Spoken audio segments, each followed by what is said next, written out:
Good morning and welcome to today's daily no nonsense crypto minutes. Today I just wanted to go over some simple security tips. I mean, crypto was the wild wild west. It's still, it's unregulated to a certain extent. Hackers galore, people just trying to figure out ways to, social engineer you to give them their crypto, give them your crypto rather. So there's just some basic stuff you could do. I mean, we're not going to go too deep down the rabbit hole on security, but just some basic, simple stuff that could be done to protect your crypto assets. And so, you want to start with the end in mind. If the end in mind is maybe it is and maybe it isn't, but act like you already got millions in crypto. Some simple stuff you do. One is don't use a public email, your public email address. So whatever you normally use to sign up for different platforms or just your regular email, don't use that when you're signing up for these exchanges or things that you're using to do crypto services with. Get a separate one. There's a free secure email service called Proton Mail. You can create a free email account there. The link will be in the show notes, but I highly recommend using them. It's free and it's private, it's secure. It's not your information not going to be sold for information. You can also pay for more services with Proton Mail. So do use a non-public email address. Do not use your public email account.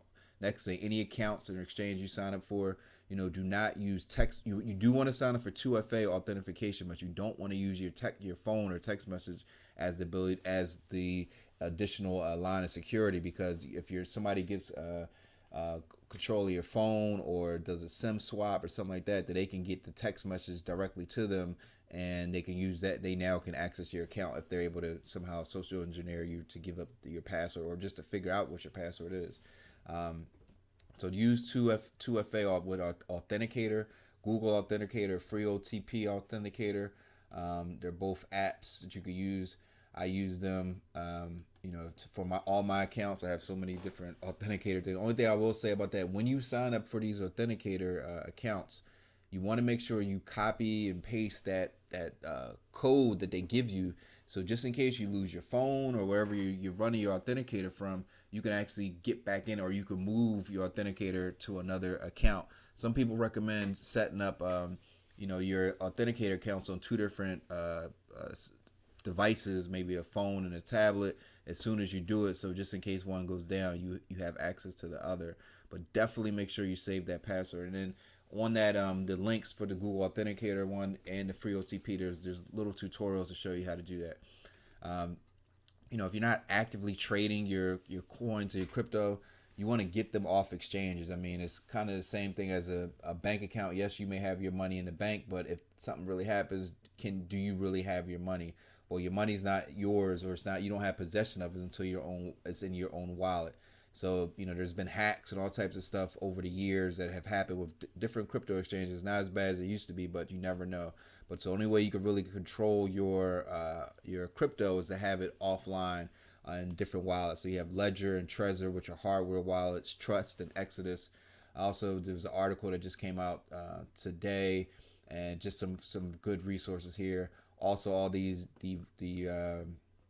links to the wallets will be in the show notes, but definitely want to make sure you get your stuff off into a wallet as soon as possible. Unless you're actively trading it, or you're just accepting the risk of whatever you're leaving on these exchanges or whatever services, you could lose it.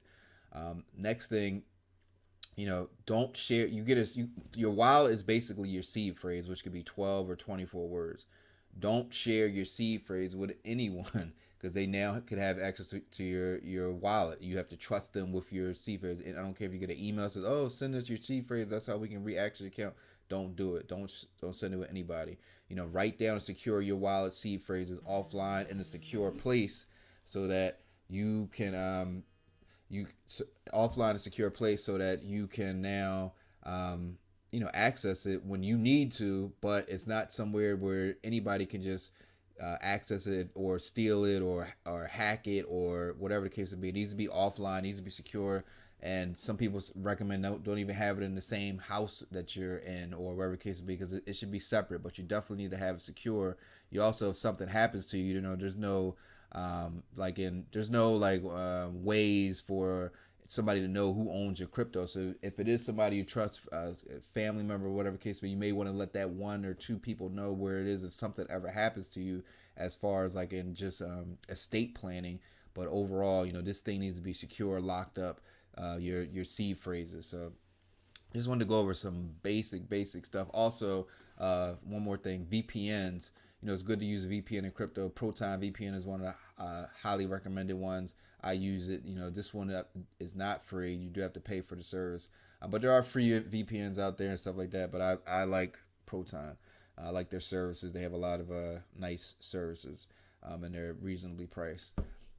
But definitely wanted to share some basic security tips with you guys.